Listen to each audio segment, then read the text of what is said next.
Look at. Oh my god. Oh my god. Beautiful. Did you see it? That was so cool.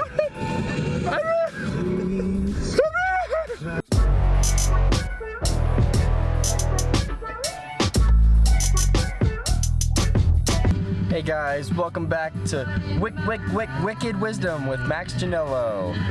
This week on Wicked Wisdom with Max Janello, fun fact, if you take peanut butter and put it on a sandwich with ham in it, Colin Kaiser really likes it. Tell me about your love for ham and peanut butter sandwiches. You know, sometimes I just want to take really normal food Thank items. you very much, Colin. Whoa, Max, look what I found. Hey, what is up?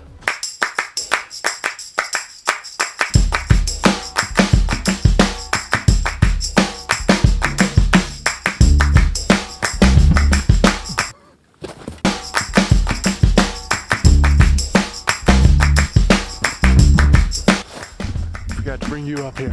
So many of you may already know that I am on Exodus 90. I'm 2 weeks in, something like that. Oh my mud. I'm 2 weeks in. We just had our second conference call as a group. I'm doing the Exodus 90 with like 7 or 8 other guys, I think. Just to be real right now, I'm walking on this trail and I kind of like stayed back from everybody just so I could vlog by myself. But I am very scared that one of them's just gonna pop up, or all of them are just gonna pop up and scare me. So I'm a little bit on edge. I am really excited because I'm actually gonna post a whole Exodus 90 review video once I'm finished, of course. So I'm just like taking little bits of updates, but I wanted to bring up something that has been kind of going on in my mind. And the group that I'm doing the Exodus 90 with, we were kind of touching on it a little bit, but Exodus 90 is so hardcore and it's beautiful in that, like, I love how hardcore it is, but also you have to know yourself. You have to know what you're learning. I think going into it, you have to have the right mindset. You have to understand that you're doing this to become holier. You're doing this to separate yourself from the world. And if it becomes too much, then you have to know yourself to kind of take a step back. And that goes along with any kind of fasting. I think especially for myself, I always like get so stuck in like being able to tell someone, yeah, I'm doing the Exodus 90, or yeah, I take cold showers or something. And I think it becomes quickly a very prideful thing that I want to be able to deny myself. And most of the time it's almost to a fault where I'm not growing from it. And going into the Exodus 90, this whole group has had the understanding that we are doing this so that we can become holier. And that's the main idea. And it's just a bird. And that's the whole idea.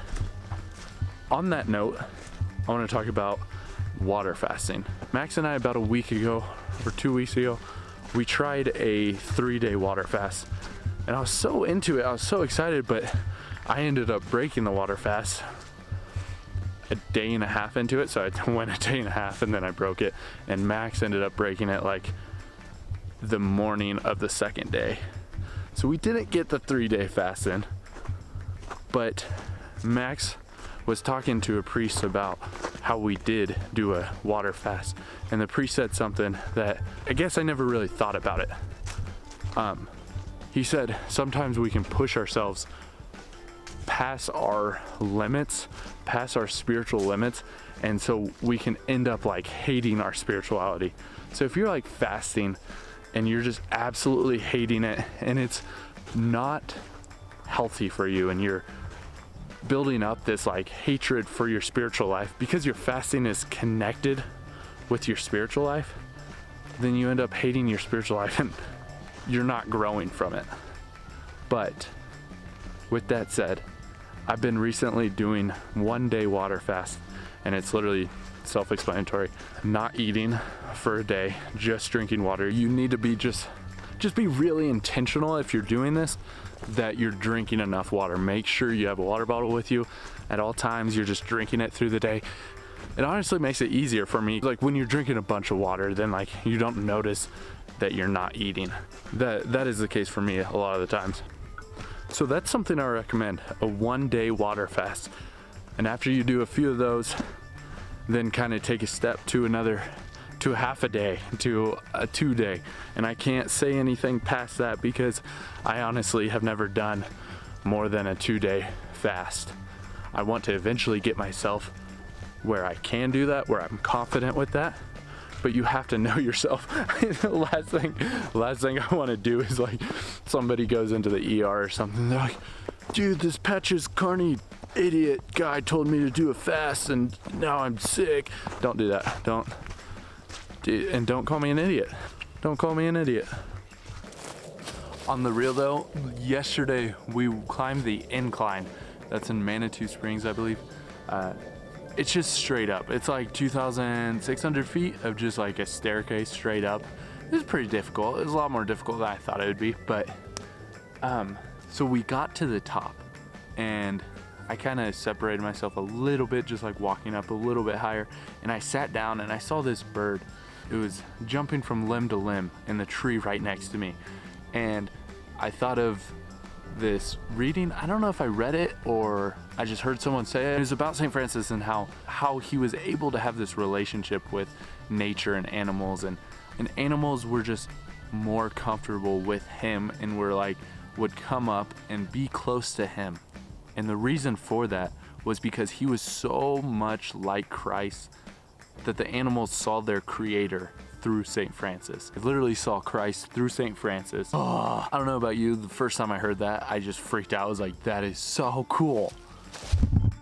And I just think that paints a beautiful picture of what we're called to do on this earth. Like, we are called to be so much like Christ that people and nature see Christ through us. So they don't so much see us, but they see Christ when they look at us. It's a cool thought. It's a super cool thought. Yikes! Caught bad at, wow! Those were words that I tried to say. Yeah, caught back up to Max. Max, dad joke, go.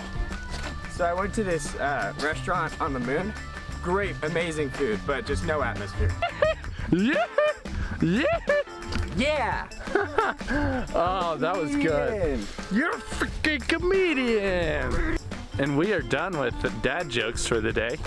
Let's jump into our new segment called Intense Hiking.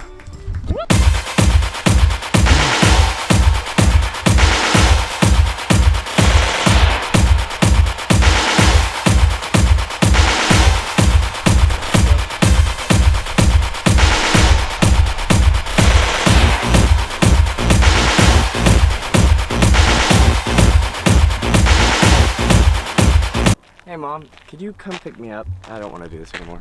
Go tomorrow? Probably. When I go to class, or if you're going to class, or if I go to class. I probably won't see you tomorrow. Tuesday, at the least for you. Ah, the ring. We made it. You get wall ball. We're back in Wichita. Back at the 316. At the 316. Oh, hey, that's my water bottle. Hey, that's mine. All right, bye, guy. Bye. Bye.